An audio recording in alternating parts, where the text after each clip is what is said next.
तुम्ही म्हणाल चपातीवरती हे कशाचं बॅटर टाकलंय, सांगते पुढे. तोपर्यंत इथं बघा एका भांड्यामध्ये ना 1 कप इतकं बेसनचं पीठ घेतलं आणि थोडं थोडं पाणी घालून बॅटर तयार करून घेतलं. आता याच्यामध्ये आपण काही भाज्या घालणार आहोत. ते म्हणजे सिमला मिरची, गाजर खिसून बारीक चिरून कांदा, हिरवी मिरची, कोथिंबीर. आता तुम्हाला याच्यातली कुठली भाजी आवडत नसेल, नाही घेतलात तरीसुद्धा चालेल. काही मसाले त्याच्यामध्ये बघा, चवीनुसार मीठ, धना पावडर आणि जरा गरम मसाला घातलेला आहे. छान सर्व मिसळून घेतलं. हवं तर तुम्ही ह्याच्यामध्ये लाल तिखटसुद्धा वापरू शकता. नंतर काय, जसं आपण चपातीला पीठ मळतो तसं चपातीचं पीठ अगोदरच मळलेलं होतं. त्याच्यात छान अशी छोटी चपाती करून घेतली. मधीतनं घडी करून घेण्याची काहीच गरज नाही.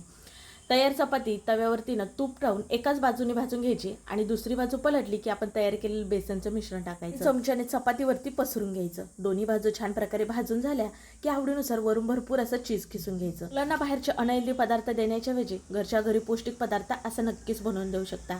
खायला खूप छान लागतो. व्हेज चीज डोसा म्हणू शकता.